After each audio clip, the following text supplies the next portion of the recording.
Let's go!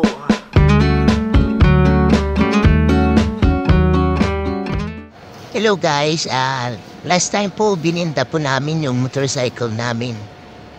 At pinatayo po namin ang maliit na store. At ito na po yung bunga ng motorsiklo namin guys. At nagpapasalamat po ako sa kapatid ko na binili niya yung motor ko. At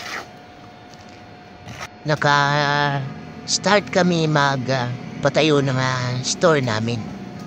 Hindi pa ito guys tapos at kasi kulang pa yung pera.